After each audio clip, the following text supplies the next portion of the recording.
ఆయన నారా చంద్రబాబు నాయుడు గారు కలిసి అది నిర్మించేశారంట. ఈయన విమానం వేసుకొచ్చి దిగేశాడంట. హైదరాబాద్లో కూడా చంద్రబాబు కట్టేశాడంట. భోగాపురం కూడా చంద్రబాబు ఈయన కలిసి కట్టేశాడంట. ఇది తప్పు కదా అంటున్నాను. చిన్న వయసులో అదృష్టవశాత్తు మంత్రి అయ్యావు. నీ అమోఘమైనటువంటి తెలివితేటలతో, అపారమైనటువంటి మేధస్సుతో, నీ సమర్థతో భారతదేశం మొత్తాన్ని కూడా అల్లకల్లోలం చేసి ప్రపంచం ముందు సిగ్గుపడేలాగా చేశావనేది ప్రపంచం ఎప్పటికీ మర్చిపోదు. ఇండిగో వ్యవహారంలో భారతదేశం సిగ్గుతో, భారతదేశం మొత్తం సిగ్గుతో తలంచుకునేటువంటి పరిస్థితిలో మీరు అత్యంత సమర్థనీయవంతంగా మీ శాఖను నిర్వర్తించారు. కాబట్టి మీ గురించి అందరం భారతీయులందరం కూడా గర్వపడుతుంటాం. ఇంత గొప్పడు మనకి ఎక్కడ దొరుకుతాడు? దేశం తలకాయ ఉంచుకునేలాగా ఇంత అద్భుతంగా ఎవడు చేయగలడో భారతదేశం మొత్తాన్ని, ఇన్ని 150 కోట్ల మంది జనాన్ని ప్రపంచం ముందు తలకాయ ఉంచుకునేటువంటి అద్భుతమైనటువంటి విషయాన్ని ఎవడి వల్ల సాధించేది, ఎవడి వల్ల అవుద్దని చెప్పనేది అందరం కూడా గుర్తుంచుకుంటాం. ఇవాళ నారా చంద్రబాబు నాయుడు గారు ఎలా ఈ ఎయిర్పోర్ట్కి నారా చంద్రబాబు నాయుడు గారికి ఏంటి సంబంధం? నారా చంద్రబాబు నాయుడు గారు ఎన్నికలకి వెళ్ళిపోతూ దిగిపోయే ముందు మార్చిలో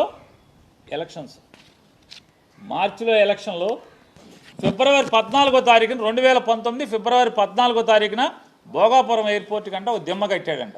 అసలు ఎంత మొదలెట్టాడు నారా చంద్రబాబు నాయుడు గారు? ముందు 5,000 ఎకరాలతో 5,500 ఎకరాలతో ఎయిర్పోర్ట్ అన్నాడు. 5,500 ఎకరాలు అన్నాక మళ్ళీ ఒక నెల, 2 నెలలు, 3 నెలలు గడిచినాయి. అబ్బెబ్బే తూచి 5,500 అసలు బాగోదు, అది ప్రపంచంలో అతిపెద్ద విమానాశ్రయం నేను కట్టాలి, 15,000 ఎకరాలతో భోగాపురం ఎయిర్పోర్ట్ నిర్మాణం చెప్పి మొదలుపెట్టారు.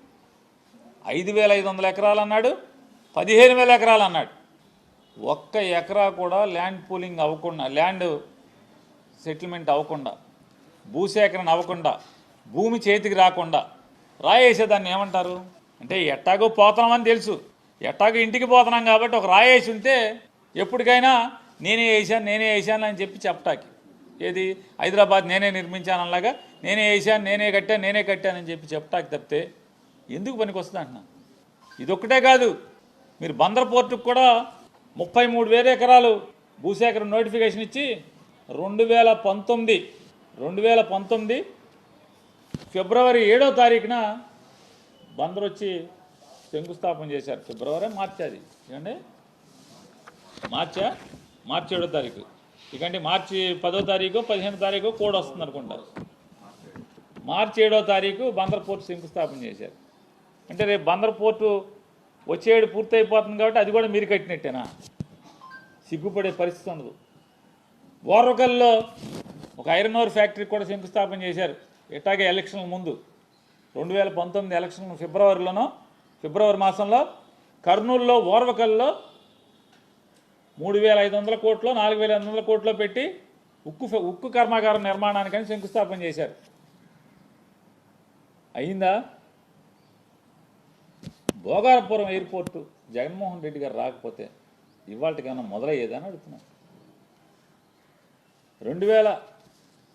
జగన్మోహన్ రెడ్డి గారు 2019లో వచ్చిన తర్వాత ఈ తప్పుడు ఆలోచనలన్నీ కూడా చాప చుట్టి దూరంగా ఒక్క తన్నుదని 2,200 ఎకరాలు చాలు ఎయిర్పోర్ట్ నిర్మాణానికి, 5,500 ఎకర్లా 15,000 ఎకర్లా అని చెప్పి ప్రజల్ని ఒప్పించి 2,200 ఎకరాలు భూసేకరణ పూర్తి చేయడమే కాకుండా ఎక్కడైతే నిర్వాసితులు దాంట్లో తొలగించబడుతున్నారో ఆ తొలగించబడేటువంటి నిర్వాసితుల యొక్క R&R ప్యాకేజీని చెల్లించి వారికి సంపూర్ణంగా వేరే చోట ఇళ్ల నిర్మాణం పూర్తి చేసిన తర్వాత, కాలనీ నిర్మాణం పూర్తి చేసిన తర్వాత మాత్రమే 2023వ సంవత్సరం జగన్ గారు శంకుస్థాపన చేశారు.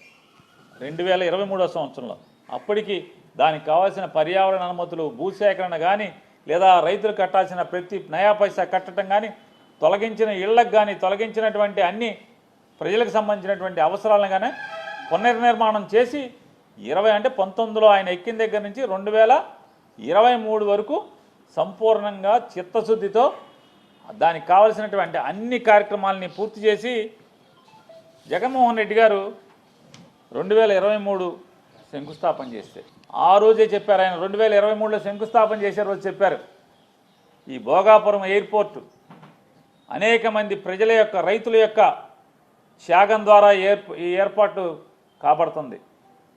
ఇది ఆంధ్రప్రదేశ్ రాష్ట్రానికి తలమానికం అవుతుంది అని చెప్పి ఆ రోజే అదే మీటింగ్లో కేంద్ర ఉపరితల రవాణా శాఖ మంత్రి గారు ఆయన జగన్ గారికి హామీ ఇచ్చారు, అనౌన్స్ చేశారు. ఆంధ్రప్రదేశ్ రాష్ట్ర ముఖ్యమంత్రి జగన్మోహన్ రెడ్డి గారు వైజాగ్ పోర్ట్ నుంచి భోగాపురం ఎయిర్పోర్ట్ మీదుగా నేషనల్ హైవే 16ని కలపటానికి 6 లైన్ల 6 వరుసల రహదారి నిర్మాణం కావాలని నన్ను సతాయిస్తున్నాడు ఒక సంవత్సరం నుంచి. నేను అవదని చెప్తున్నాను. చెయ్యాలి సార్, నువ్వు ఎట్టయినా చెయ్యాలని నన్ను గట్టిగా పట్టుకుని వదలలేదు. నేను ఈరోజు అనౌన్స్ చేస్తున్నాను, 6,600 కోట్ల రూపాయలతో వైజాగ్ పోర్ట్ నుంచి భోగాపురం ఎయిర్పోర్ట్ మీదుగా నేషనల్ హైవే 16ని కలిపేదా అనుసంధానం చేస్తూ 6 వరుసల రహదారి నిర్మాణానికి మంజూరు చేస్తున్నాను అని చెప్పి ఆ సభలో, శంకుస్థాపన సభలో కేంద్ర మంత్రి నితిన్ గడ్కరీ గారు ఆయన ప్రకటించారు. ఇది ఎప్పుడన్నా చంద్రబాబు ఊహించాడా, ఆలోచించారా? చంద్రబాబు నాయుడు గారు, రామ్మోహన్ నాయుడు గారు చెప్పండి, ఆలోచించారా, అడిగారా? ఊరికే 15,000తో అంటే 15,000 మీరు ప్రకటిస్తే సరిపోద్దా, రాయేస్తే సరిపోద్దా శంకుస్థాపనకి? ఇవాళ అంటే మీరు చెప్పేదేంటి? మీరు ఎప్పుడు గెలిచారు? 2024 జూలైలో ప్రమాణ స్వీకారం చేశారు. జూన్ ఆఖరిలోనే ప్రమాణ స్వీకారం చేసినట్టున్నారు. అంటే 2024 జూన్ ఆఖరి అయిపోతే అంటే అది ఒక 6 మాసాలు, ఇది ఒక 12 మాసాలు. అంటే 18 నెలల్లో మీరు భూసేకరణ చేసేసి ఎయిర్పోర్ట్ కట్టేసేసి మొత్తం పూర్తి చేసేసారా? R&R ప్యాకేజీ నిర్మాణం చేసి 18 మాసాల్లో. అరే ప్రజలు అన్నీ ఆలోచిస్తారే, 18 మాసాల్లో మనం పోర్టు కట్టడం సాధ్యం అవుద్దా? ఎయిర్పోర్ట్ అనేది, అది అంతర్జాతీయ స్థాయిలో ఎయిర్పోర్ట్ నిర్మాణం చేయటం అనేది అవుతుందా అంటే ఆ స్పృహ కూడా లేకుండా ఎంతసేపు ఎవడు చేసిన పనైనా మన ఖాతాలో వేసుకోవాలి. మేమే చేసాం అని చెప్పని డబ్బాలు కొట్టుకుని ఎవడో కష్టార్జితాన్ని కూడా మీ జేబులో వేసుకోవాలనేటువంటి తప్పుడు ఆలోచన మీ గురువు నేర్పిన, చంద్రబాబు నేర్పినటువంటి తప్పుడు సాంప్రదాయాన్ని తూచా తప్పకుండా అమలు చేస్తున్నటువంటి మన ఇండిగో రామ్మోహన్ నాయుడు గారు తొంత మనం చూస్తున్నాం. ఎయిర్పోర్ట్ లో వాళ్ళ హయాంలో వచ్చింది, మా పక్క నుంచి వాళ్ళు చేసుకున్నారంటూ కూటమి ప్రభుత్వంపై ఇప్పటికే వైసీపీ గవర్నమెంట్ అయితే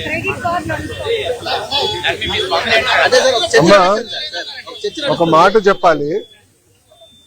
క్రెడిట్ కోసం మేము ఇక్కడ ఎవరు పోరాడట్లేదు.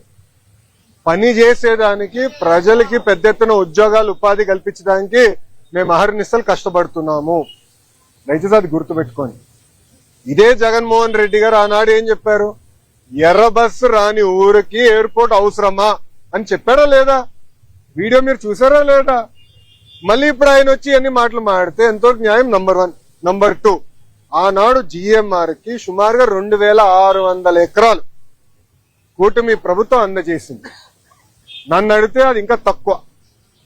ఒక్క హైదరాబాద్ ఎయిర్పోర్ట్ కి 5,000 ఎకరాలు ఇచ్చాం.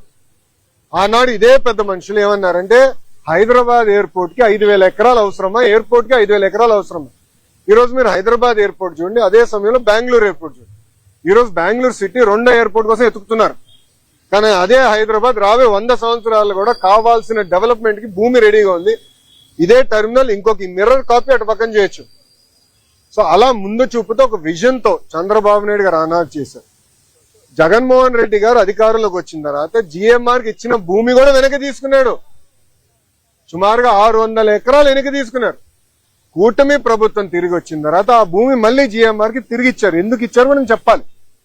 కేవలం ఒక ఎయిర్పోర్ట్ లో ఫ్లైట్ ల్యాండ్ అవుతాము, ప్యాసింజర్స్ దిగుతాం, ప్యాసింజర్స్ ఎక్కి వెళ్ళిపోతాం కాదు. లార్జర్ ఎకో సిస్టమ్ అనేది చాలా చాలా అవసరం. లార్జర్ ఎకో సిస్టమ్ అంటే MRO engine maintenance, under body maintenance, paint shop, ఇవన్నీ ఎకో సిస్టమ్ ఏర్పాటు చేస్తేనే పెద్ద ఎత్తున మన పిల్లలకి ఉద్యోగాలు, ఉపాధి కల్పించగలుగుతాం. ఆ లక్ష్యంతో ఆ భూమి కూడా తిరిగి వాళ్ళకి ఇచ్చి MRO ఏర్పాటు చేస్తున్నాం. మొన్న నేను వచ్చాను, అశోక్ గజపతి రాజు గారి దయ వల్ల మానసాస్తో GMR ఒప్పందం చేసి ఒక వరల్డ్ క్లాస్ ఏవియేషన్ యూనివర్సిటీ కూడా కడుతున్నాం. సో ఒక ఎకో సిస్టమ్ మొత్తం ఏర్పాటు చేస్తున్నాం. భయా క్రెడిట్ కావాలంటే వాళ్ళు తీసుకోమనండి, ఆర్ నో ఇష్యూ. దాంతో పాటు PPL రద్దు చేసామని క్రెడిట్ తీసుకోమనండి. అమర్ రాజని ఆంధ్ర రాష్ట్రం తరిమేసామని క్రెడిట్ తీసుకోమనండి.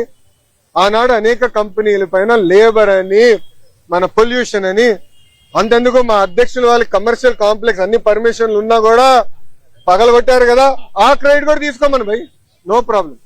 మహిళలను ఉద్దేశించి మోదీ ప్రభుత్వం స్త్రీశక్తి ఉచిత బస్సు పథకాన్ని తీసుకొచ్చింది. అయినప్పటికీ చాలా వరకు కూడా బస్సు సెంటర్లో బస్సులు నిలపకపోవడం వల్ల గర్భిణీలు కూడా బస్సులు వెనక పరుగులు తీయాల్సినటువంటి పరిస్థితి. ఒకవైపు చూసుకుంటే ఆ డీటెయిల్స్ మాకు ఇవ్వండి సార్. ఆ డీటెయిల్స్ మాకు ఇవ్వండి.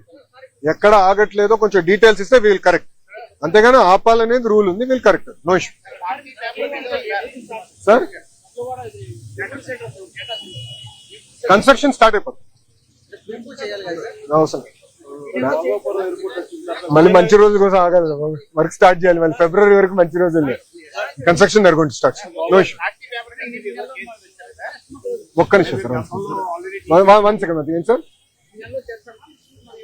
ఈ 1-2 months లో వర్క్ స్టార్ట్ అవుతుంది sir. Data centre will start అవుతుంది సార్. ఏం సార్,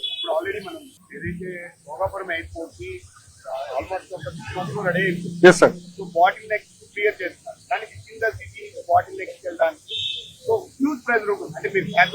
ఉంటుంది ఉంటుంది.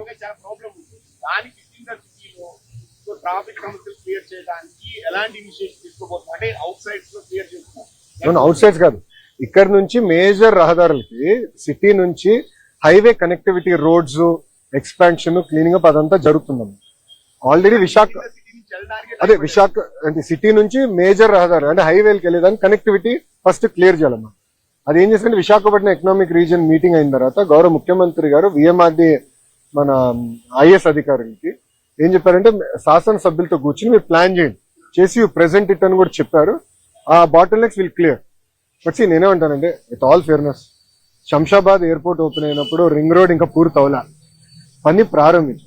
అలాంటి ఇబ్బందులు లేకుండా we're trying to finish everything. But there will be areas to improve. కొన్ని బాటిల్ నెక్స్ కొత్త వస్తాయి, మనకు తెలియని బాటిల్ నెక్స్ కొన్ని ఏర్పడితే అక్కడ ఫ్లైఓవర్లు వేయాలి, ఇవన్నీ చేయాలి. ఇది నిరంతర ప్రక్రియ. ఎందుకంటే విశాఖపట్నం ఎకనామిక్ రీజియన్ అంటే శ్రీకాకుళం టు అనకాపల్లి వరకు కూటమి ప్రభుత్వ లక్ష్యం ఏంటంటే $1 trillion ఎకనామిక్ రీజియన్ అవ్వాలని. So white collar jobs to blue collar jobs మొత్తం ఎకోసిస్టమ్ ఇక్కడ ఏర్పాటు చేయాలంటే దానికి it requires social infrastructure, hard infrastructure, power infrastructure, ఇవన్నీ మేము ఏర్పాటు చేయాలి. ఆ దిశగా మేము ఈ విశాఖపట్నం ఎకనామిక్ రీజియన్ మ్యాప్ చేసాం. We'll execute.